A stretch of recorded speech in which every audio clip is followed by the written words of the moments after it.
British বিরোধী আন্দোলনের অন্যতম একজন নেতা হাজী শরীয়তুল্লাহ রহমাতুল্লাহ আলাইহির সেই বংশের সন্তান হিসাবে আল্লাহ আমাকেও কবুল করেছেন।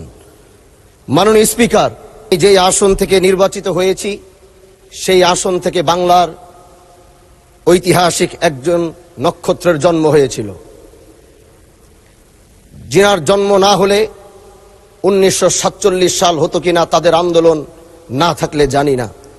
কারণ তিনারা নিজের জীবনকে বাজি রেখে ব্রিটিশ বিরোধী আন্দোলন করেছেন এবং আল্লাহ পাকের কাছে অশেষ শুকরিয়া জানাই যে সেই ব্রিটিশ বিরোধী আন্দোলনের অন্যতম একজন নেতা হাজী শরীয়তুল্লাহ রহমাতুল্লাহ আলাইহির সেই বংশের সন্তান হিসাবে আল্লাহ আমাকেও কবুল করেছেন।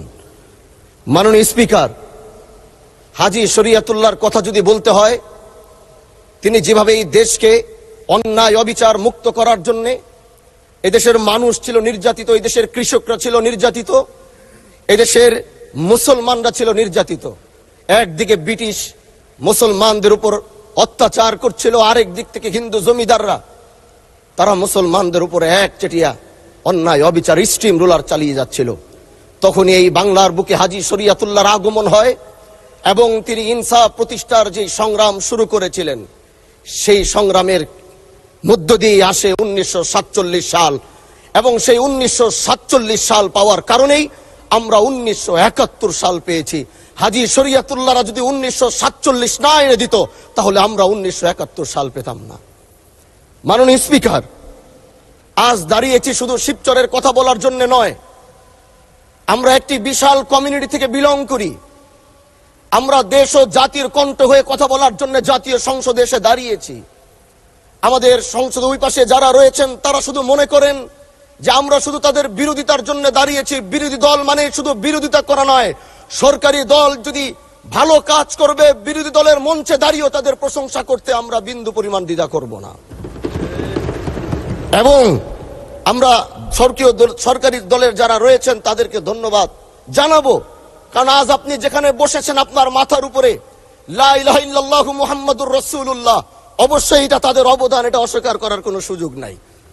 আপনার মাথার উপরে যদি আবার তাকাই তাহলে দেখি ওখানে লেখা বিসমিল্লাহির রহমানির রহিম। এই লেখা দেখলে আমাদের ভালো লাগে, এগুলো আমরা ফেরত পেয়েছি।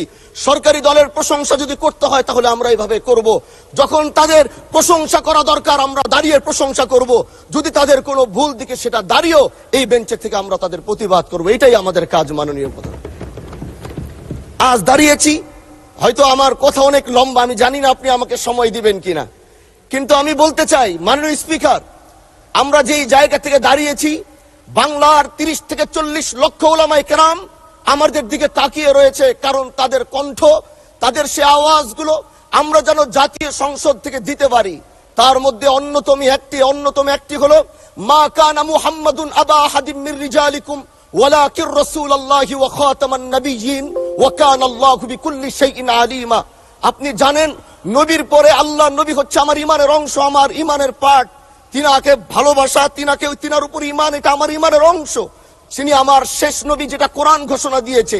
নবীও বলেছে আনা খাতামুন নবিয়্যিন আলা নাবিয়্যা বাদি, আমি শেষ নবী, আমার পরে কোনো নবী আসবে না। কিন্তু মাননীয় স্পিকার, দুঃখের সাথে বলতে হয় বাংলাদেশের এরকম একটি পার্ট রয়েছে যেই পার্টের এক অংশ মানুষ তারা নবীকে অস্বীকার করে, তারা মুসলমান দাবি করে, এবং এই বিষয়ে অনেকের ধারণা আছে, তারা জানে এই আন্দোলন করতে গিয়ে অনেক মুসলমানকে রাস্তায় শহীদ হতে হয়েছে, আন্দোলন করতে হয়েছে। স্বাধীনতার পর থেকে আজও সে আন্দোলন চলছে, কিন্তু আজও পর্যন্ত সেটা পাইনি। আমি মাননীয় প্রধানমন্ত্রীকে বলবো, আপনি বাংলাদেশে একটি ইতিহাস রচনা করে যাবেন। আপনার মাধ্যমে যদি এটা স্বীকৃতি পায়, যারা নবীকে অস্বীকার করে তারা কোনোদিন মুসলমান থাকতে পারে না, এটা আইনের মাধ্যমে, এটা বাংলাদেশের পার্লামেন্ট থেকে ঘোষণা হবে, সেটা আমরা চাই। মাননীয় স্পিকার, আরেকটি কথা, আপনি জানেন আমরা আমাদের নবীকে সবচেয়ে বেশি ভালোবাসি, যিনি আখিরি নবী, যাকে বলা হয়েছে ওয়ামা আরসালনাকা ইল্লা রাহমাতাল লিল আলামিন। আমরা বারবার দেখছি কিছুদিন পর পর কারা যেন কিভাবে এসে আল্লাহ নবীর শানে কটূক্তি করে, নবীকে নিয়ে অশ্লীল ভাষায় গালিগালাজ করে, নবীর শানে কটূক্তি করে। এই আন্দোলন, এই সংগ্রাম করতে গিয়ে আপনিও মাননীয় স্পিকার দেখেছেন রাস্তাঘাটে আন্দোলন করতে গিয়ে কত মানুষ মৃত্যুবরণ করেছে। যদি একবার বাংলাদেশের আইনে, কারণ মুসলমান যদি আমাদের বাংলাদেশে পার্সেন্টেজ অনুযায়ী আমাদের অবশ্যই মুসলমানদের সংখ্যা এই দেশে অনেক বেশি। আমরা তো অন্য কিছু চাচ্ছি না। এই দেশের মানুষ নামাজ না পড়লেও যদি কেউ নবীকে কটূক্তি করে তার কলিজা ছিঁড়ে যায়, সে রাজপথে নেমে যায়। আমি বলবো যারা নবীকে কটূক্তি করে, নবীর নামে গালিগালাজ করে, এদের মৃত্যুদণ্ড, এই আইনটাও যেন বাংলাদেশের এই সংসদ থেকে পাশ করা হয়। মাননীয় স্পিকার, এই কথাগুলো বলতে গিয়ে অনেক কথা হারিয়ে যাচ্ছে। এলাকায় বলেছিলাম যে আমরা ন্যায়ের পক্ষে কথা বলবো, ইনসাফের পক্ষে কথা বলবো।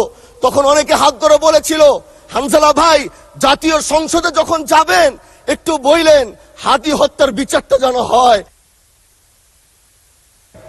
জি 2 মিনিট বাড়ানো হলো, আরো বলেন। আজকে যে সন্তানটা ন্যায়ের পক্ষে কথা বলেছিল, ইনসাফের আওয়াজ দিয়েছিল, আমাদের মতোই যুবক, মাননীয় স্পিকার, তিনি এই যে স্বপ্ন বুনেছিল এক সুন্দর বাংলাদেশ করবার, রাস্তার ভিতরে সেই স্বপ্ন থামিয়ে দেওয়া হয়েছে।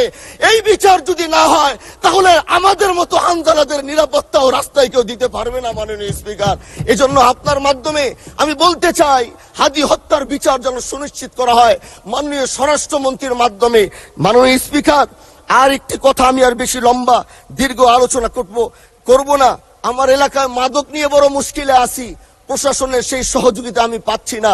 একদিক থেকে আমি নিজে মাদক বিরোধী সংগ্রামে নিজে রাস্তায় নেমে মাদকের বিরুদ্ধে আমি নিজে অভিযান চালিয়েছি।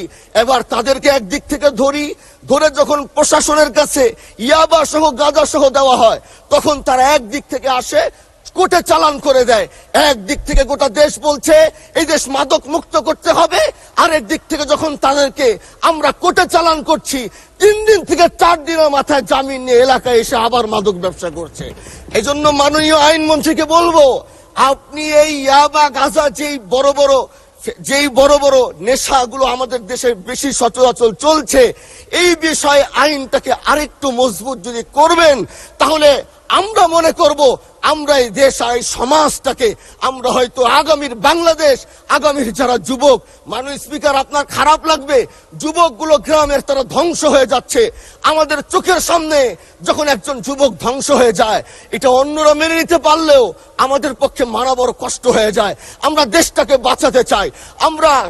আমরা আগামীতে ওরকম কিছু যুবক তৈরি করতে চাই যারা নেশা ধরবে না, তারা পড়াশোনা করবে, তারা দেশের জন্য ফিকির করবে। মাননীয় স্পিকার, আমি সত্যের পক্ষে থাকব, আমি অন্যায়ের বিরুদ্ধে সোচ্চার থাকব, আমি গণমানুষের কণ্ঠ হয়ে করব। আমি এমন। ধন্যবাদ মাননীয় সদস্য, অসংখ্য ধন্যবাদ।